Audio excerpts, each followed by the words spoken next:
Welcome back, and if this is your first time here, welcome.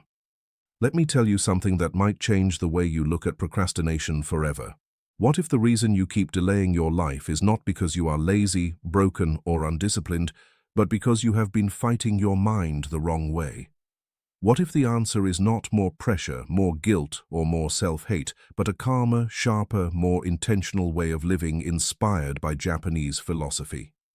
In the next few minutes, you are going to discover how to finally stop procrastinating the Japanese way, not with empty hype, not with magical hacks, but with principles that can quietly rewire how you work, how you think, and how you move through each day. And if you stay until the end, you may realize that procrastination was never just about time. It was about friction, fear, identity, and the way you have been carrying your life. Most people think procrastination is a time problem. They think they need a better schedule, a better app, a better planner, a better morning routine, or a louder motivational speech. But procrastination is rarely about not knowing what to do. Most people already know. They know they should start the project, send the email, study for the exam, work out, clean the room, make the call, build the skill, write the page, save the money, apply for the opportunity, and stop wasting hours scrolling into numbness. The problem is not information. The problem is resistance. Something inside you hesitates, something delays, something negotiates. And over time, that hesitation becomes a lifestyle. The Japanese way of approaching this is powerful because it does not begin with drama. It begins with observation. It begins with the understanding that change does not need to be violent to be real. It does not need to look impressive to work. It does not need to rely on emotional intensity. Japanese philosophies around discipline, craft, routine, simplicity, and self-cultivation often emphasize quiet improvement, not theatrical transformation. That matters because a lot of procrastinators are addicted to intensity but allergic to consistency. They love the feeling of planning a new life, but struggle with the boredom of building one. They enjoy imagining big changes but resist small actions that actually create them. The Japanese way interrupts that cycle. One of the most useful ideas here is Kaizen, the principle of continuous improvement through small, steady steps. This idea is often applied in business and manufacturing, but it is deeply useful for personal change. Kaizen says that improvement does not have to be massive to matter. It only has to be consistent. This is devastatingly effective against procrastination because procrastination loves large emotional weight. It wants the task to feel huge, meaningful, exhausting, and difficult before you even begin. The bigger the task appears, the easier it becomes to avoid. But Kaizen reduces psychological threat.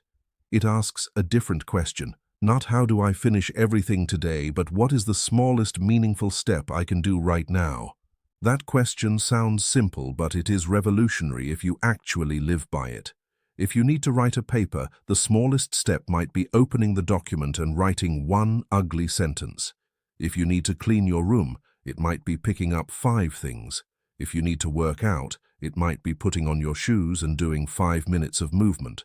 If you need to fix your finances, it might be opening your bank app and looking at the numbers honestly.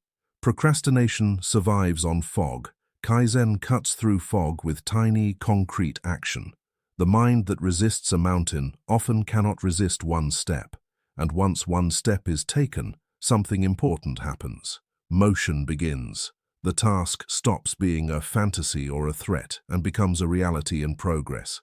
A lot of people reject small steps because they are secretly in love with dramatic change. They want to feel like a new person overnight. They want an intense reset. They want to go from chaos to mastery in one burst of energy. But that mindset often creates a cycle of self-betrayal. You set impossible expectations, fail to sustain them, then use that failure as evidence that you are incapable.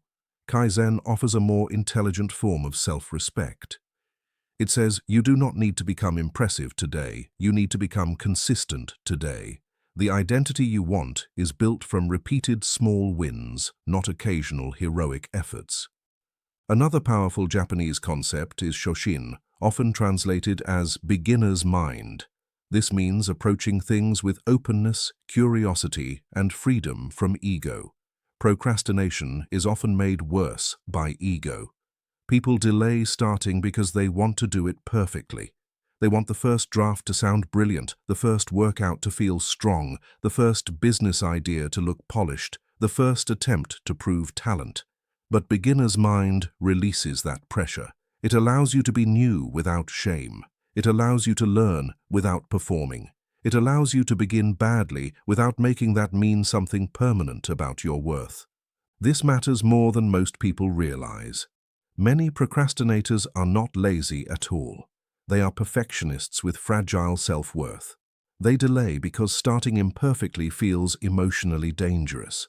If they truly try and the result is weak, then they have to face reality. So they stay in delay, where the fantasy of potential remains intact.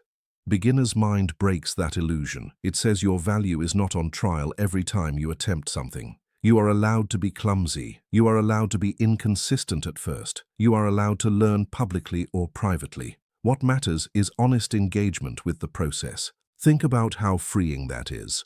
You do not have to wait until you feel talented. You do not have to wait until you feel ready. You do not have to protect your ego from every awkward beginning. The Japanese way often honors mastery, but it also honors the path to mastery, the patient repetition, the devotion to practice, the quiet humility of showing up again and again. If you can adopt that mindset, procrastination loses one of its favorite weapons, the fear of looking foolish while learning. Then there is the concept of ikigai, often described as a reason for being. People sometimes oversimplify it into a neat diagram, but at its core, it points toward meaning, contribution, alignment, and what makes life worth engaging with. Procrastination becomes especially strong when the task feels disconnected from meaning. The human mind can endure effort far better when it understands why the effort matters. If your work feels pointless, your attention will wander. If your actions are disconnected from your values, discipline feels hollow. If you do not know what your life is trying to serve, every inconvenience feels heavier. This does not mean every task will feel magical. Some things are simply dull. But Ikigai reminds you that daily action should connect, at least in part, to a deeper direction. Why do you want to study? Why do you want to get healthier? Why do you want to create? Why do you want to save money, build skill, improve relationships, or become more focused?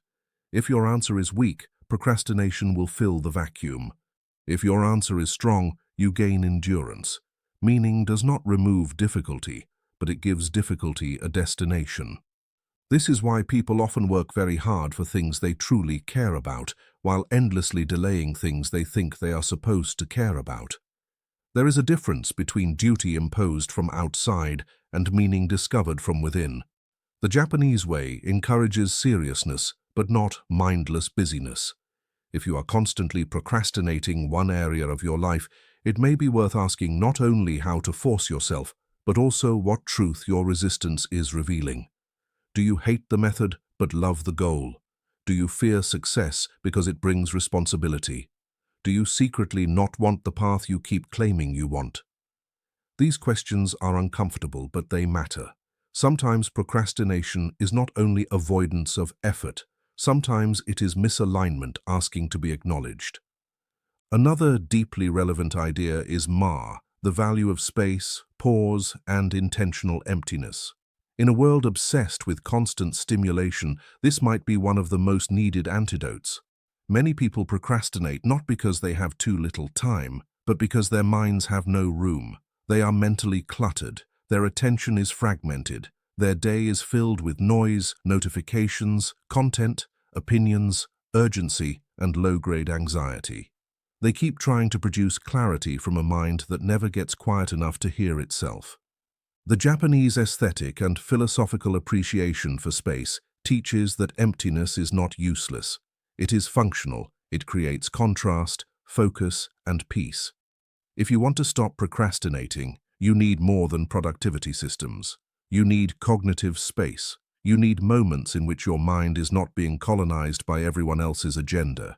That may mean putting your phone in another room, taking a silent walk, beginning your day without immediate digital input, working in a cleaner physical environment, or allowing boredom to exist without instantly filling it with stimulation.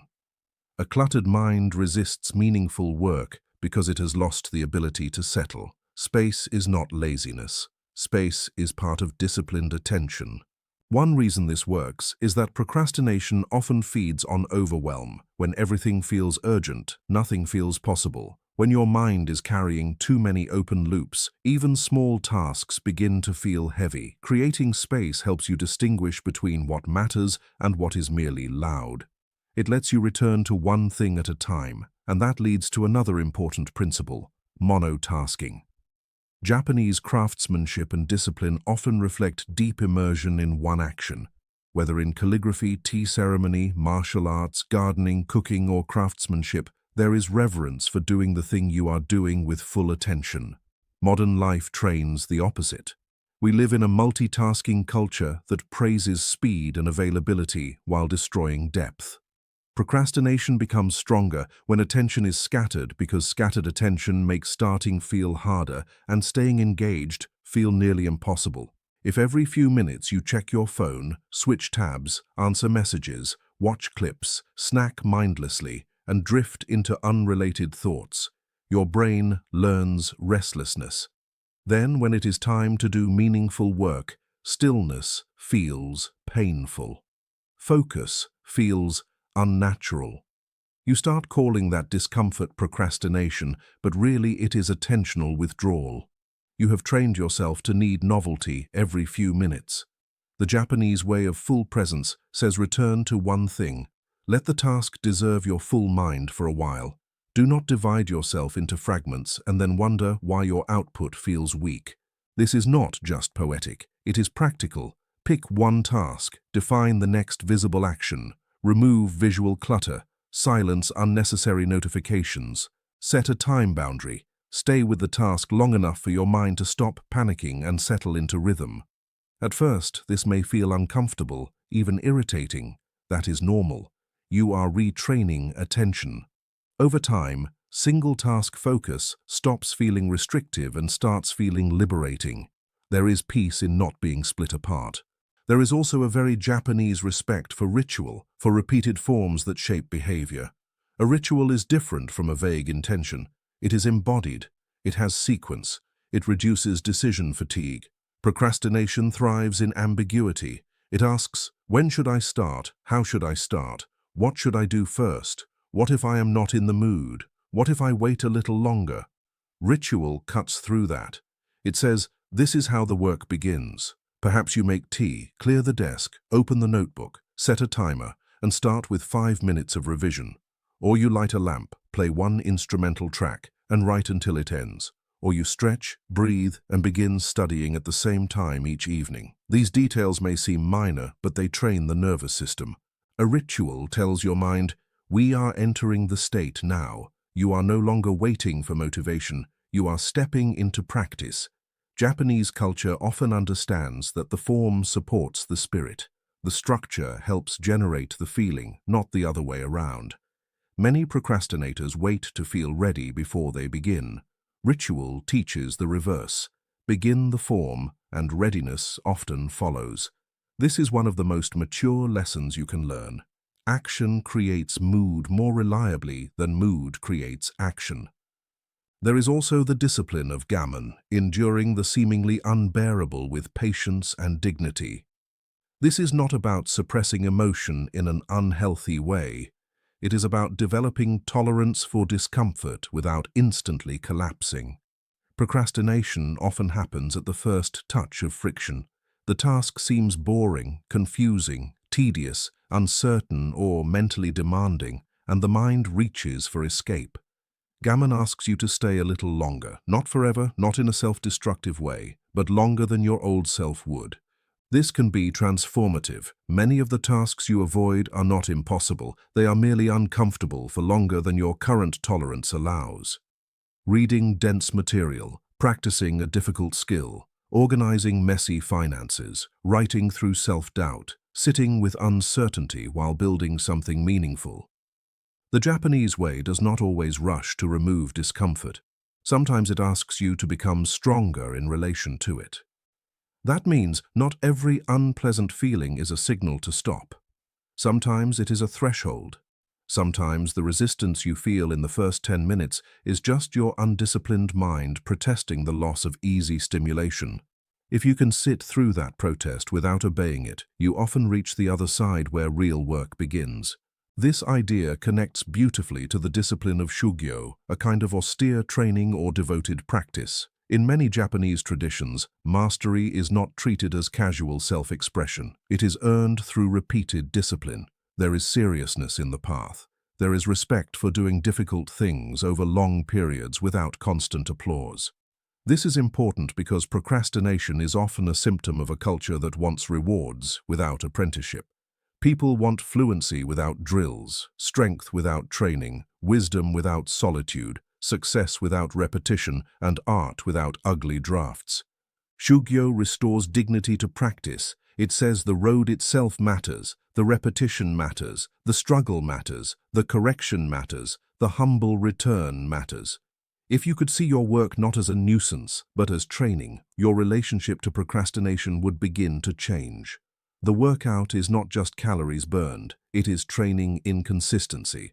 The study session is not just information consumed, it is training in concentration. The difficult conversation is not just emotional labor, it is training in courage. The budget review is not just money management, it is training in honesty and responsibility. When you frame action as training, even imperfect sessions retain value. One of the reasons the Japanese way can be so effective is that it shifts identity from outcome obsession to practice devotion. Most procrastinators are too obsessed with outcomes. They want to know if they will succeed before they begin. They want reassurance that the effort will pay off. They want certainty that the result will justify the discomfort. But practice-based identity says something calmer and stronger. I am the kind of person who returns to the work. I am the kind of person who trains. I am the kind of person who honors the craft, even on ordinary days. This identity is harder to shake because it does not depend on immediate reward. It depends on relationship to process. There is also an aesthetic lesson here, the Japanese appreciation for simplicity, restraint, and intentional design. Your environment matters more than you think. A chaotic space encourages a chaotic mind. A phone within reach invites escape. 10 open tabs multiply avoidance. A desk covered in unrelated objects signals fragmentation. If you want to procrastinate less, design your environment so that the right action is easier to begin. This is not weakness, it is wisdom. You are not supposed to win every battle through willpower alone. Make the work visible, reduce friction. Put the book on the desk. Prepare the workout clothes the night before. Leave your instrument out. Keep unhealthy distractions farther away. Use a cleaner, quieter workspace. Have one notepad, one pen, one task list, not 12 half-used systems. Japanese design often understands that clarity in environment supports clarity in behavior. Your room is not separate from your mind. It is one of the languages your mind keeps reading. If your space says confusion, delay becomes easier. If your space says purpose, starting becomes less dramatic. Another Japanese principle that can help is wabi-sabi, the acceptance of imperfection, incompleteness, and transience. This is a life-saving idea for procrastinators. So many delays are rooted in the fantasy that the work should emerge pure, polished, and flawless. But the real world does not work that way. Real progress is uneven. Real routines wobble. Real writing starts messy. Real habits are interrupted and resumed. Real healing is non-linear. Wabi-sabi allows you to stop turning imperfection into evidence of failure. Imagine how much lighter your life becomes when you stop needing every effort to look clean and complete. You miss a day, you return. You write something weak, you revise. You make a mistake, you correct. You lose momentum, you begin again. Procrastination often turns small flaws into reasons to quit. Wabi-sabi teaches that broken rhythm does not mean broken path. Something can be unfinished and still worthy. Something can be imperfect and still beautiful in progress. Something can begin awkwardly and still become meaningful through care. This leads into a crucial truth. If you want to finally stop procrastinating, you must stop making each day a referendum on your worth. Some days will be better than others. Some sessions will be sharp, others dull. Some mornings you will feel clear, others foggy. The Japanese way often respects seasonality, rhythm, and patient return. Nature itself does not bloom every day with equal force, yet it continues. You do not need permanent inspiration, you need return. That word matters. Return to the desk, return to the mat, return to the page, return to the breath, return to the practice, return without drama, return without turning every lapse into an identity. Another hidden cause of procrastination is internal noise, the constant self-criticism that follows you into every task. You tell yourself you are behind, that you wasted too much time, that you should have started earlier, that others are ahead, that you always do this, that you are hopelessly inconsistent. This voice does not help. It weakens action. The Japanese way of disciplined practice is often less emotionally chaotic than that. It does not need to scream at itself all day. It simply returns to form. There is power in that emotional economy. Less self-theater, more action. If you keep speaking to yourself like a failed project, starting will always feel heavier. Try something different. Be honest, but not cruel. Say, I delayed and now I begin. I am rusty and now I practice. I am distracted and now I return. This is not softness, it is precision. Shame burns energy that could be used for action. Calm honesty preserves it. A disciplined life is not built by endless self-insult, it is built by repeated correction. There is also the question of tempo. Many procrastinators secretly destroy themselves by living in extremes. They sprint and collapse, binge and avoid, overload and disappear. The Japanese way often values steadiness over spikes. Think of the bamboo that bends without breaking, the craftsman who returns daily, the gardener who trusts season and patience. Not everything meaningful should be attacked at maximum intensity. Sometimes slower is stronger because slower is sustainable. If you are always trying to change your whole life in one burst, you may actually be deepening procrastination by making effort feel exhausting and unstable. A steady hour every day beats a frantic 12-hour panic followed by burnout. 10 minutes of planning beats vague guilt all afternoon. A walk after dinner done consistently beats a perfect workout plan abandoned in 3 days. A page written daily beats a novel imagined for 5 years. Sustainable rhythm is not less ambitious. It is more mature. It understands that life is long, and the person who can continue quietly often surpasses the person who depends on emotional fireworks. The Japanese way also honors respect, and that includes respect for time, but not in the anxious Western productivity sense of stuffing every minute full. Real respect for time means not wasting your life in unconscious delay. It means recognizing that your attention is part of your existence. Where you place it becomes your days, and your days become your life. Procrastination is not just inefficiency. It is often a form of life leakage. Hours disappear into avoidance, and with them goes confidence, clarity, and self-trust. Each time you repeatedly postpone what matters, you teach yourself that your intentions are weak. That erosion is costly. But the beautiful thing is that self-trust can be rebuilt, not through promises, but through evidence. Every time you do what you said you would do, even in a small way, you repair the relationship. Every time you stop avoiding and begin, you restore a little integrity. Every time you choose one meaningful act over another hour of numb escape, you send a message to yourself: I can be counted on. This may be the deepest victory over procrastination, not getting more done, but becoming more trustworthy to yourself. So what does it actually look like to stop procrastinating the Japanese way in daily life? It means you stop worshipping the dramatic start and instead honor the small beginning. You define one next step. You build a ritual around starting. You create more mental space. You reduce environmental clutter. You focus on one thing at a time. You reconnect the task to meaning. You treat discomfort as training, not as disaster. You allow imperfection. You return after lapses. You measure progress by consistency, not by emotional intensity. You stop asking, how can I become unstoppable overnight, and start asking, how can I become quietly reliable today?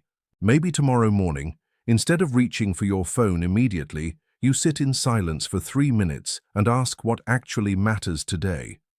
Maybe instead of writing a giant to-do list you will avoid, you choose one essential task and one small starting point. Maybe instead of waiting for motivation, you begin the ritual. Tea, desk cleared, notebook open, timer on. Maybe when resistance shows up, you do not argue with it for half an hour. You simply begin with 2 minutes. Maybe when your work feels imperfect, you keep going anyway. Maybe when you miss a day, you do not turn it into a week. You return. These are not glamorous changes, but they are profound. You do not need to become a monk, a master, or a machine. You do not need to eliminate all distraction forever. You do not need a perfect life to stop procrastinating. You need a more skillful relationship with your own mind. That is what the Japanese way offers. Not magic, but maturity. Not violence toward the self, but structure. Not endless force, but wise design. Not inflated ambition alone, but reverence for practice. And perhaps the deepest shift is this.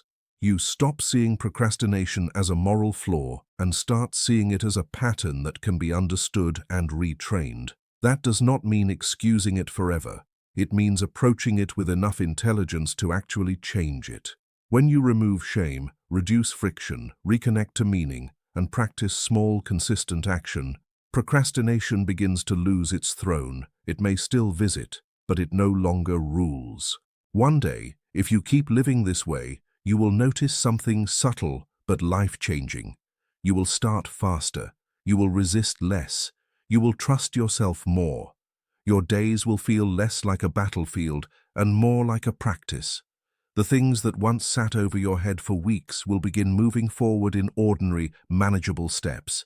And maybe the most surprising part is that this change will not necessarily feel dramatic. It will feel quieter than that. Cleaner, more grounded, more adult. You will simply be becoming someone who does not need to wait all the time. That is the quiet power of doing things the Japanese way. You do not conquer yourself through rage. You cultivate yourself through practice. You do not shame yourself into motion. You reduce friction and return to form. You do not demand perfection. You honor the path. You do not wait for a better future self to save you. You become slightly more aligned today, then tomorrow, then again. And over time, the life you used to postpone becomes the life you are actually living. So if you have been delaying the book, the plan, the healing, the training, the studying, the conversation, the decision, the application, the creative work, or the life change you know matters, maybe this is your invitation to stop making it bigger than it needs to be. Make it smaller, make it simpler, make it meaningful, make it repeatable. Then begin. Begin before you feel fully ready. Begin before your fear disappears. Begin before the perfect mood arrives. Begin without applause. Begin badly if necessary. Begin with one intentional breath, one visible action, one clear step. Then return tomorrow, and if tomorrow fails, return the day after. Let your life be shaped less by pressure and more by practice. You do not need a heroic burst. You need a patient way back to yourself. And that path may be quieter than you expected, but it is real. Small step by small step, ritual by ritual, breath by breath, page by page, you can become someone who no longer lives at the mercy of delay. You can become someone who acts with calm intention, someone who respects time by entering it fully, someone who trusts the slow power of consistency, someone who no longer waits endlessly to begin their own life. Thank you for being here. If this spoke to you, do not just admire the ideas. Try them. Start small today. Protect your attention. Create space. Build the ritual. Return to the work. And remember, progress does not need to be loud to be life-changing. Sometimes the most powerful transformation begins in silence, with one small act done on purpose. Bye-bye.